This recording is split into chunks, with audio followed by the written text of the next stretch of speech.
Bonjour à tous. Je vais vous montrer comment faire pour appliquer un texte sur un support, ici une boîte en carton, ainsi qu'un logo. Première étape, je me rends dans la palette d'outils, je choisis l'outil texte horizontal. Je viens avec mon curseur sur mon document et je fais un clic où je veux sur mon document. Apparaît le curseur texte. Je tape mon texte.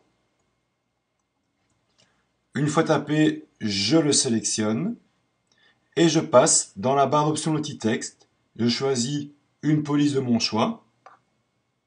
Je vais prendre ici par exemple la police impact.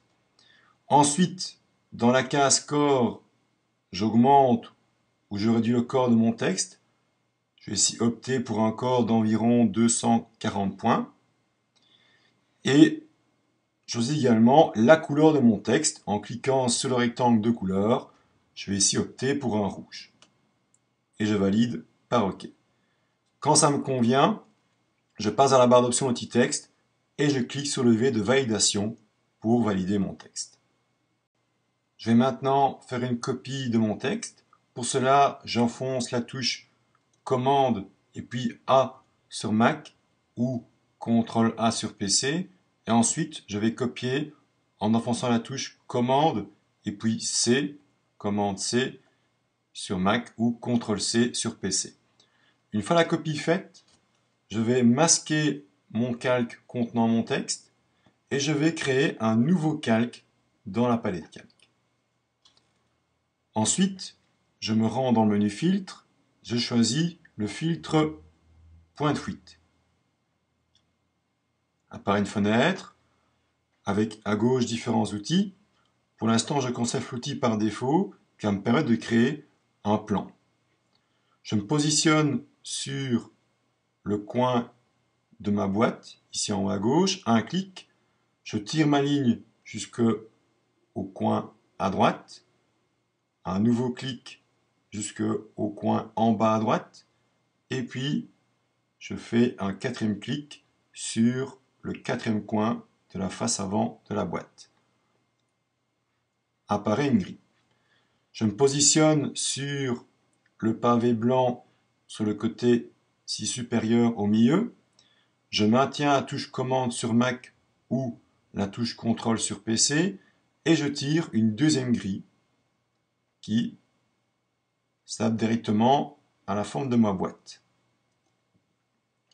Une fois les deux grilles tirées, je vais maintenant coller mon écriture. Pour cela, j'enfonce les touches commande V sur Mac ou CTRL V sur PC. Apparaît mon écriture en haut à gauche de mon document.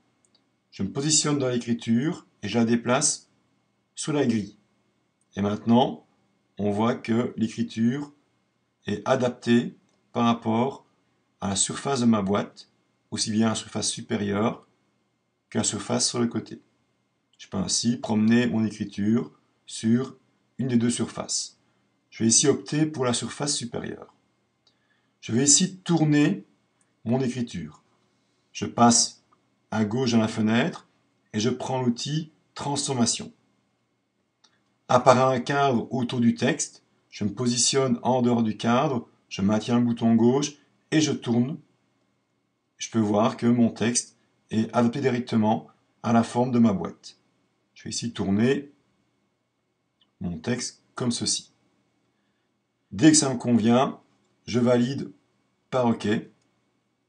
Pour voir maintenant que dans la palette calque, sur mon nouveau calque, apparaît mon texte. J'ai toujours en dessous mon texte original.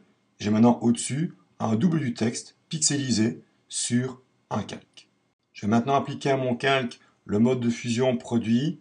Pour cela, je me rends dans la palette calque en haut à gauche et à la place du mode normal, je choisis le mode de fusion produit.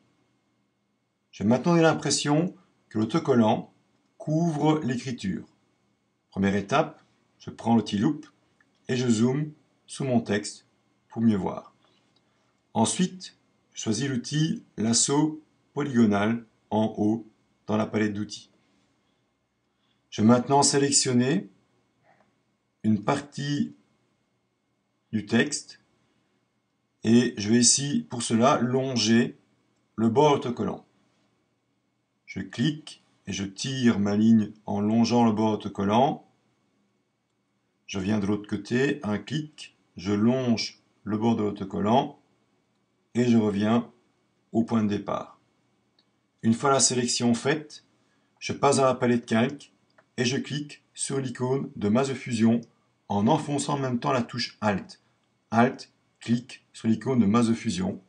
Et maintenant, automatiquement, la partie sélectionnée disparaît et ça donne l'impression que le texte est caché par l'autocollant. Je vais maintenant dézoomer. Je vais maintenant appliquer sur ma boîte un logo. Je me rends dans la palette d'outils et je choisis l'outil Forme personnalisée. En haut dans la barre d'options, je passe dans la case Forme et je choisis une forme au choix. Je vais prendre celle-ci.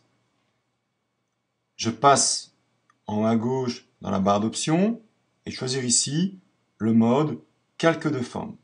Il y a 3 boutons, le mode calque de forme, le mode tracé et le mode pixel de remplissage, et je prends le premier bouton. Je viens sur mon document, où je veux, je maintiens la touche majuscule, plus le bouton gauche, et je tire mon dessin. Lorsqu'il me convient, je lâche la majuscule et le bouton gauche. Pour appliquer une nouvelle couleur à mon dessin, je passe dans la palette calque. Je peux voir qu'il a créé un nouveau calque avec 2 vignettes, à gauche la couleur du calque et à droite le dessin vectoriel. Je clique 2 fois sur la case de couleur et je choisis une couleur de mon choix. Je fais OK. Je vais maintenant pixeliser mon logo. Je viens sur le calque et je fais bouton droit sur le calque. Je choisis pixeliser le calque. Une fois le calque pixelisé, je vais sélectionner mon logo. Pour cela, j'enfonce la touche Commande A sur Mac, Ctrl A sur PC. Ensuite, je copie en enfonçant les touches Commande C sur Mac, Ctrl C sur PC.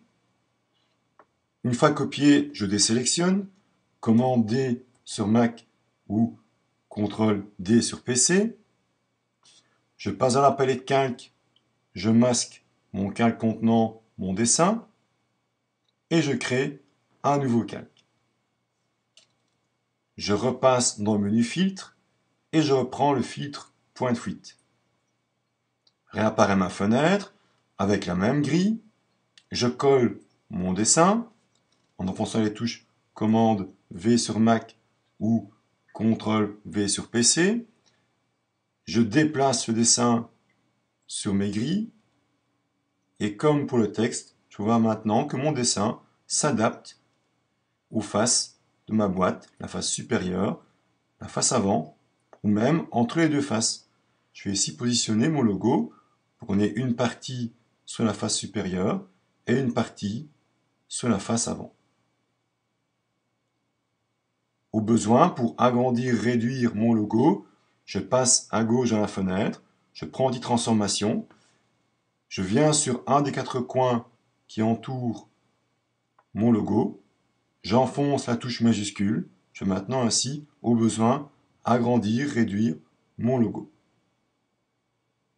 Quand ça me convient, je valide par OK en haut à droite dans la fenêtre. Il me reste maintenant à appliquer à mon logo le même mode de fusion qu'à mon texte. Je me rends dans la palette calque et je choisis comme mode de fusion le mode de fusion produit. Voilà maintenant le résultat. Mon logo est parfaitement intégré dans la boîte ainsi que mon écriture. Et on peut voir que le logo est plié par rapport à la boîte.